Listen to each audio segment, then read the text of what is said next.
You say Dad.AI. Dad.AI. This is Dad.AI. Now say it really clearly. This is Dad.AI. I can't do that. Try it. This is Dad.AI. Yeah, it is. Dad.AI. Welcome to Dad.AI, the #1 podcast at the intersection of tech and parenting. Brian, what's going on, my friend? This week, we got a lot in store, and we're going to continue to fine-tune the model. And so tell us a little bit about this new concept, Jakey boy, on bull versus bear. All right. So I like that you use fine tuning. So one of the things that I've noticed that we do during these episodes is we end up taking hot takes on both sides of an issue and kind of doing a nice little debate. And so from some community feedback, we decided to formalize that into a segment that we call bull versus bear, where we each pick, we take some hot takes, some news from the week. We each pick a side and we vehemently and aggressively defend that side to kind of give you both sides of an issue. Brian, what is the first bull versus bear topic we're going to talk about today? This number one's a little spicy. So do you believe AI will create more fraud and scams or prevent more scams and fraud? Although I think more scams may or may not happen, I don't think that AI is incredibly relevant in scams. So I guess I'm going to be bear, you be bull. I mean, the data says otherwise. Like I saw this stat the other day that fraudulent behavior cost Americans $110 million, $108 million last year alone. And I don't know if you saw this latest like hoodwink is with government officials where their AI is taking, voice from whether or not it's Trump or Biden or you name it, any politician, and is calling another politician and saying, hey, I need X, Y, and Z. And so all of these government officials are starting to get duped. And even, I mean, you've heard it, the whole grandparent scheme where they use Jake's voice to say, and ultimately they're calling your grandparents, your parents, saying you're in trouble. I think AI is going to exacerbate fraud and scam. Just like bad actors love to take the hottest technology, and usually regulation is always a laggard.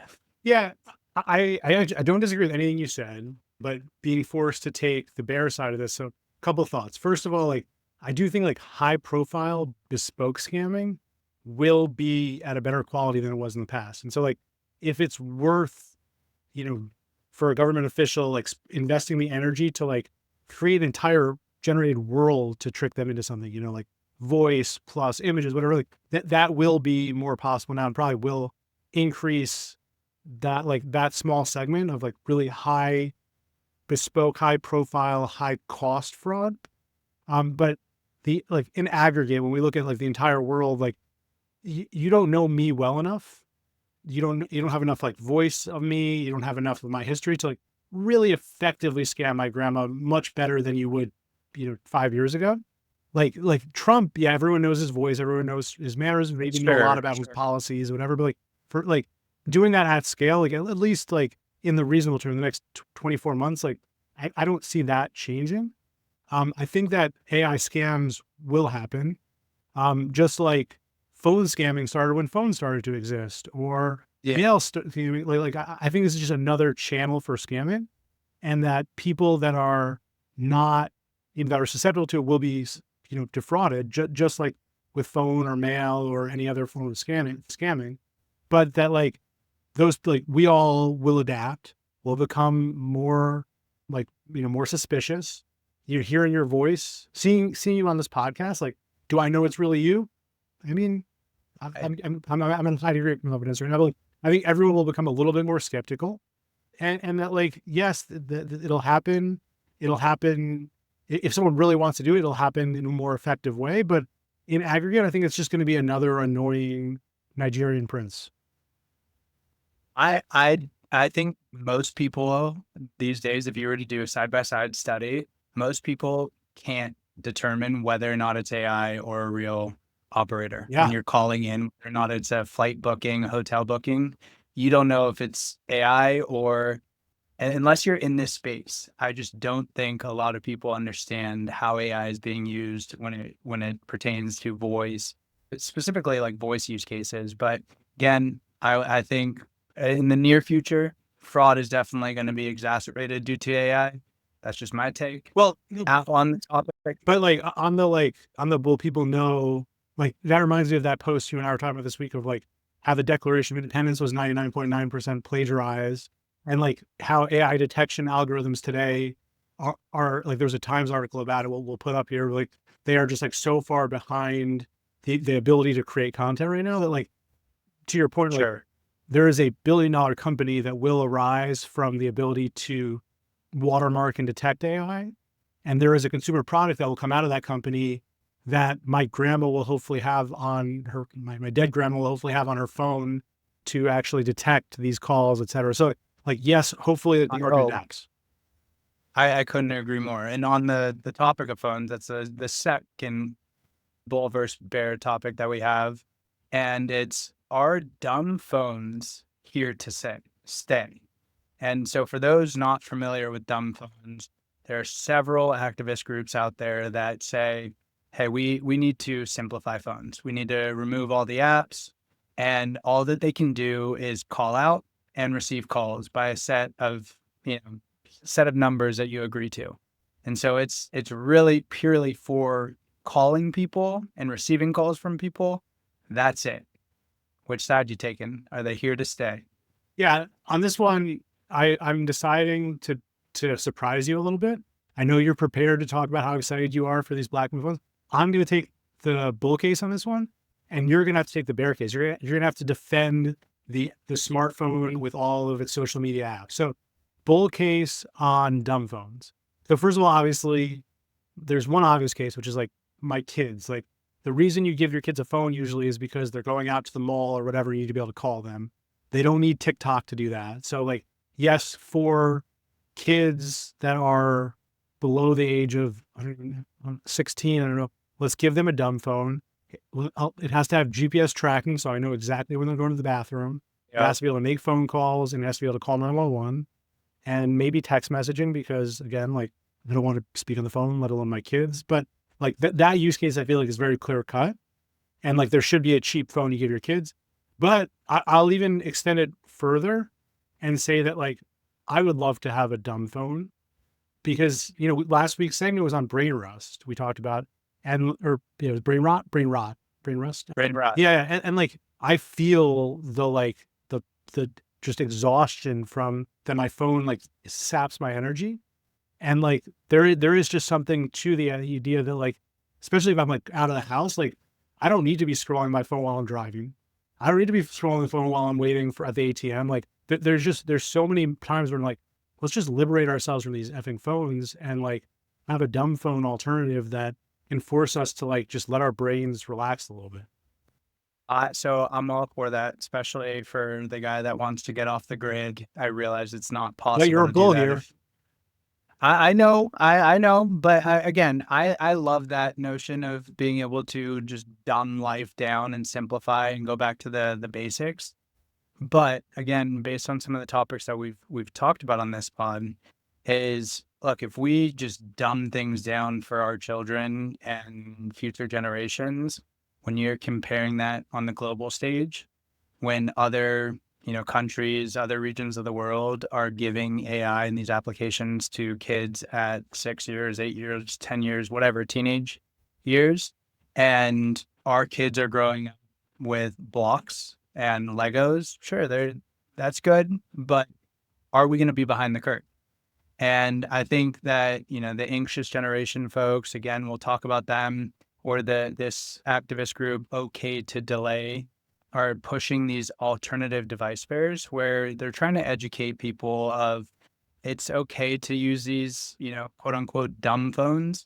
I just think that there's a fine balance. Social media, maybe, yeah, you dumb the phones down. We do not need to be scrolling on social media to get likes and, clicks. But is there a way for you to have your kids to dip their phones into Gemini with the family plan, or OpenAI's, family plan? Absolutely. So I think that there's absolutely, you got to thread this needle carefully, because just to dumb it down for our children, just for the sake of it, I don't think long term, I think we're going to be setting our future generations and our country behind.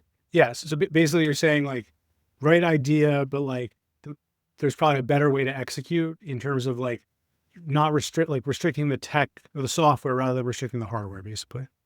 Social media, I think, yes, there's a full blown psychological, emotional impact on social media on children, without a doubt. No one can, even on adults. I think the whole notion of getting likes and getting that immediate gratification when you post something, I can't stand that for specifically teenagers that just don't have the EQ to interpret how people are engaging with their posts. But for AI and understanding how to utilize some of the software for good, I don't think we need to. I don't like extremes in any which way. Mhm. To go full blown dumb or full blown social media and AI everywhere, it's not. It's yeah. I don't. I'm not on either or either one of those sides. Okay. I like it. Uh, Last bull versus bear. This one. I had to add this one just because I know I'm asking the wrong person. But with some of the announcements from Google this week, do people really need these AI devices, this hardware that has recently launched from Meta and Google and obviously Apple and OpenAI are cooking things up? Do we need them?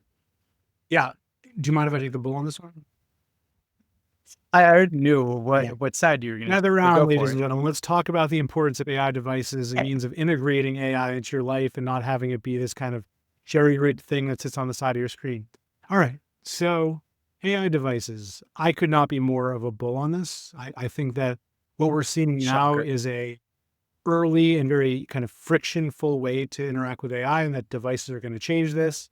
I think that OpenAI's announcement this week of the $6 billion acquisition of Jony Ive's company, Jony Ive, who invented the iPhone, the iPod, the MacBook, like the greatest designer of our lifetime, with the purchased with the mandate to create an AI first device that will be $1 trillion company on its own, like shows that this is coming no matter what.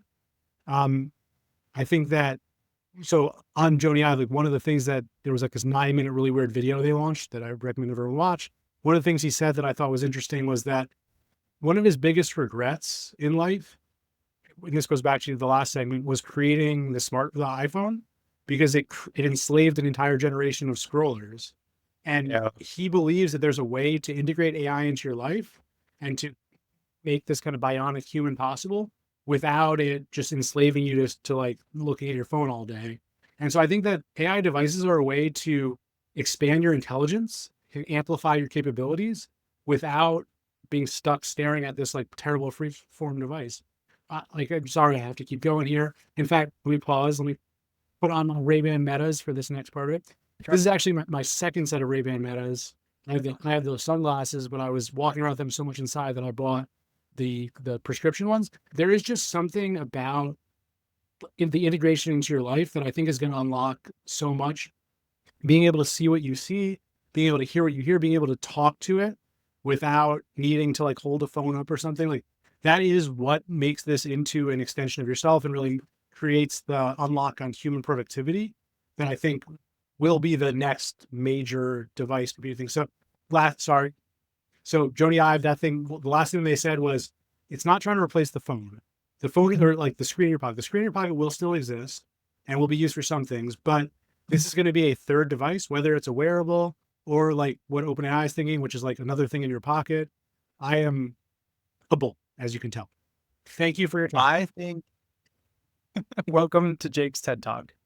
I think it's interesting for people that are handicapped in particular, because it can, be extremely valuable for those people. And you might be mentally handicapped for the use that you. No, I with all jokes aside, I think visually impaired. Yes, there's an application there because it can tell you, hey, you're about to hit a sidewalk or you're about to hit a street crossing or whatever it is, train crossing. I just don't. I think my bear case on this one has to do with EMF, right? Like, do you need these radio waves at your brain, at your temples? I don't think so. I think it's just like, do we need that type of technology? It's the same thing about AirPods, right? Like putting a microwave in your brain. Mm, no, I don't love the whole concept there. So my bear will I be related purely due to some of the technology implications of, frequency hitting directly into your brain. I don't know. I think we gotta unpack that a little bit more. So, but you're okay with having a microwave in your crotch? Hey, I got the EMF protector here, so maybe. Like again, I'm not a big fan of just EMF in general. I'm a little hippy dippy in that regard, You but wear EMF protective underwear? Is that what you're saying? no, I should probably if that's a whole nother topic, bull versus bear, but I'm not even gonna go down that rabbit hole. All right, that was good. I appreciate you letting me take the ball on that one. All right, so we're done with bull versus bear today. As we get into news, I think it would be just irresponsible if we didn't talk about some of the releases at Google I/O this week. And sure, as a proud Google employee, I'm still not paid for this segment. I think a lot of this content that we introduce really, sure, there's great business applications, great industry applications from healthcare and financial services. Great. Awesome. But the purpose of this podcast is to unpack some of these launches from, whether or not it's Google in this case or OpenAI, Claude or Anthropic, so on and so forth, is to unpack it for parents and households, right? And so there are a handful of updates that I think are really relevant and newsworthy for this audience. And the first one is called Project Astra. Now, for those that are not familiar with this, there's an amazing launch video that we'll share. It shows a slew of capabilities that Google recently introduced. And what I thought was interesting is the use case happens to be this young guy who needs to repair his bike. Now, for most people that use, whether or not it's Gemini or ChatGPT, you prompt it. You say, hey, I have a Huffy bike and I need, and it is having an issue with an axle or the brake or whatever. And ChatGPT or Gemini would give you feedback on what's happening. But in this example that Google introduced with Project Astra, this AI assistant is providing intel in real time. The gentleman, the young kid takes a photo of the bike and the assistant is able to say, well, you need this type of bolt or you need this type of screw. And then the kid goes, well, can you call the local bike shop to find me if they have that screw available? And again, in the background, the assistant is going to call it while the young kid is still prompting the assistant to say, hey, can you find me a YouTube video to give me a step-by-step tutorial? And so again, this is showing an AI assistant doing two parallel tasks at the same time. It's calling the local bike shop while also feeding the young kid some step-by-step tutorial on how to fix the bike. And so for me, it's like this goes beyond just prompting and just asking questions to something, but also engaging with an AI assistant in real time using multimodal capabilities and a lot of the other features and functionality that Google introduced with Project Astra. Yeah. I mean, my first reaction is like second dad. Like I feel like my dad was not very handy. Like he would like know how to do things. And I would be like, how the heck do you know how to do that thing? Like fix the little disposal or whatever. And like, I don't know how to do any of these things. I feel very much intimidated by a lot of household things, but now it's like you have that like persona thing with you that can like make you look like you know what you're doing. And what a great integration of multimodal. I mean, what it sounds like you share is like no individual new capability, but the way it's all integrated, like you would have to kind of string together so many different tools to do what you just that use case. So. Well, in one of the use cases that they said, again, going back into devices, as we just talked about, was for people that are visually impaired. right? Astra could actually describe for those people what is in front of them. They can say, hey, they can show their, I mean, obviously, yes, in this case, they're using their phone, but they're saying, what's on this shelf or what's in front of me? Whose room are we in? And the assistant is able to feed them that intel and that information in real time. So this goes, like I said, beyond just prompting. The second update that I thought was very relevant for households and parents is actually Project Mariner. Yeah.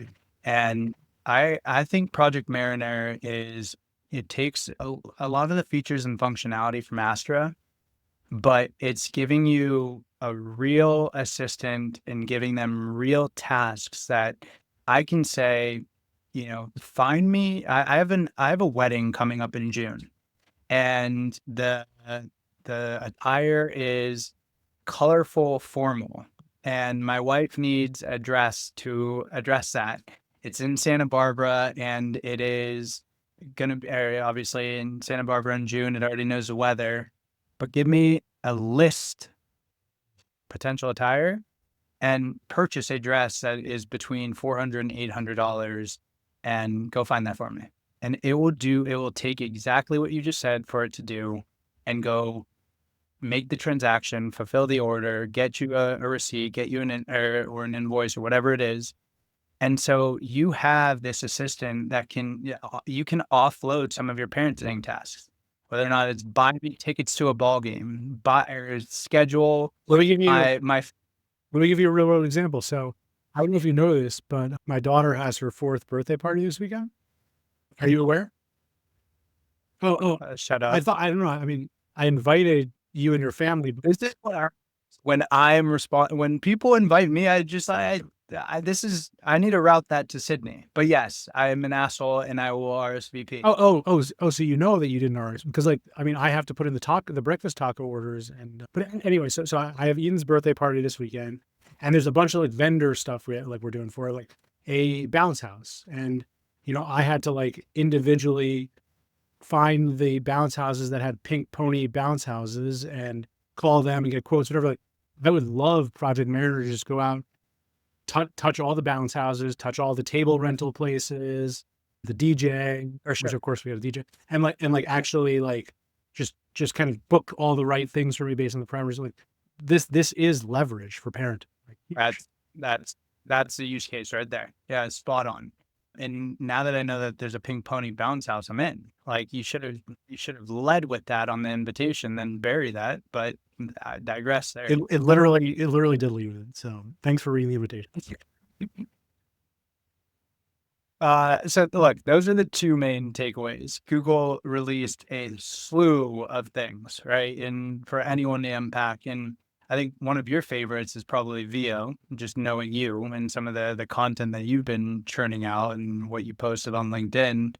I think this Veo release is super profound, right? And it has democratized making highly valuable content, but also there's a lot of people that are just like kind of perplexed at how you're able to ship content that is so real that people don't know where the line is of what's real, what's not real. How do you know what is AI? Some of these actors are like, I'm real. So tell us more a little bit about Veo for those that are not aware. Yeah, I mean, I do think like this is like the first two are going to change parenting. This one's more of like a fun thing, but Veo is so cool. I blocked a good amount of time, and I wish I had 10 more hours to play with it because it's powerful. The interface, by the way, Google kind of sucks, but I'm still figuring out like the strategy for like stringing together multiple scenes or whatever, but it is the most powerful multimodal video and audio creation tool like that has ever existed. You can create things that look better than high production quality films. Obviously, it's still AI, so it's soulless and like weird in different ways, but like it is just so impressive. And I think about, I created Eden like a 3-minute story recently with like an animated story, and it took me like 5 hours. Like it was a really long time to do. I had to like have ChatGPT write the script, audio, like ChatGPT audio, then like generate the content for it and kind of match it all up, whatever. Like editing was hard. This just does that automatically. And So I think obviously storytelling, parenting is going to be like a game changer. Imagination, kids kind of play with this and build stuff will be a lot of fun. And then the whole advertising and film industry, there will be an impact of some sort. So yeah, With I don't know. We'll see. could not agree more. So to tie a bow on this episode, we always got to feature some great community related content. All right, Brian, community spotlight. This week we have a great post from Kazira Boss. I like how he starts. ChatGPT just got brutal with me. He asked ChatGPT a set of questions, and these questions are all based on your memory, the memory you're building with these bots. And I've been just thinking a lot about the opportunities around memory. So this post really resonated with me. And he asked, we'll put it up here, a number of really honest questions that each one was meant to give him some insights into his life. The first, like just for example, the first one, based on everything you know about me so far, paint a picture of my best case and worst case life 10 years from now, personally, professionally, emotionally. Describe a version of me that makes everyone say he's unstoppable, and then describe the one that people quietly pity. Play on my current business model in both extremes, one where it hits a 10 million valuation, one where it fails quietly. What made the difference? So it's these kind of very contrasting, very kind of serious questions that I think really force you to be introspective. But what I love about them is that they're all built upon the history that he's created with this bot and all of the data that underlies that, and really, really maximizing the value of that data. What did you think when you read this? So I always love these types of questions. I like kind of prying, understanding people beyond just like, what do you do for work? What do you enjoy on your weekends? So I like these exercises. I like, as you called out, the introspective nature of this. I think a lot of people got spooked by it of just, whoa, like little tough critic over here, ChatGPT. But I think people should be pushing themselves. They should be challenging, all right, what does success look like in a year, 5 years, 10 years down the road? And look, that's also the nature of this podcast. We want to empower people to use ChatGPT or any AI tool for that matter to be a better individual, be a better member of society. And so I liked this guy's post. I think there's a lot of good intellectually stimulating prompts that he has there to add some value for people's lives. Yeah. And I think like if you ask it to do a task, if you ask it anything, it'll be very positive. And, you know, we use the word sycophant in past life. Like in this case, you are forcing it to take all the data it's collected and paint two contrasts. And by forcing it to paint two contrasts, it has to take both sides of these cases, and it has to do so sharing what it knows about you and how it's using that. And so I think that there is something to that. And it's interesting, not just for the use case that it had, which like is fascinating in terms of the things that it can learn from the vast history, but it's also just a very important demonstration of the power of memory. I was going to say, like, if you were to say, all right, 5 years time, I want to be CEO of whatever, now it can start to create a plan. So every year you could do almost a check-in, right? Or a QBR or MBR with yourself, which is kind of a fascinating use case. And it also goes to show you some of the defensible on these platforms with memory. Like why would you stay with ChatGPT versus Grok or Gemini? Well, the memory comes into play. Yeah, no, these assistants, at some point we will all have to pick an assistant because this is too strong of an asset. But I will also say, like, I have like a coach, and like I'll tell the coach I'm working on something, and we'll check in on it. We'll do, you know, QBRs or whatever you want to call it. But like he knows what I tell him, whereas these assistants actually know a lot more. And so like if your goal is to like be less hands-on and be more of like a leader, but then you're out there like doing data analysis and ChatGPT, like it kind of knows, it can hold you accountable for the work you're doing relative to the work you want to be doing. So if you want to be a CEO, act like a CEO and stop generating all those cartoons, Brian, you know? I try to act like you, Jeek, act like a CEO. Well, and I will say one other thing, like the whole, like, based on everything you know about me, which is like a very common like trope meme thing, I've actually found myself, at first I was skeptical of it because I didn't feel like it was using the history enough to actually be effective yet. I think it was very surface level. But with O3 now, O3 actually does truly look at your history and actually does analyze and provide like citation based insights. And so I'll give you an example. I'm talking this week with Father's Day. I asked ChatGPT, like, what should my wife get me for Father's Day based on everything you know about me? And the answers it gave me like blew my mind. Like they were so accurate and so thoughtful based on like specific conversations that like I was like, holy shit. So then of course my wife was like, do it for me for Mother's Day. And like, boom, again, like, and it was just like this wild thing where it actually really is starting to leverage its user data a lot better. So I know what your love language is now. So that's fun. But I think that's also just it goes to show like having these assistants to provide some time savings or just energy savings for parents. Yeah, that's a fascinating use case. So shall we close out? You brought up AI assistant, so here we go. Hug your kids, hug your spouse, high five your AI assistant, and with love from Dad.AI. Dad.AI, baby.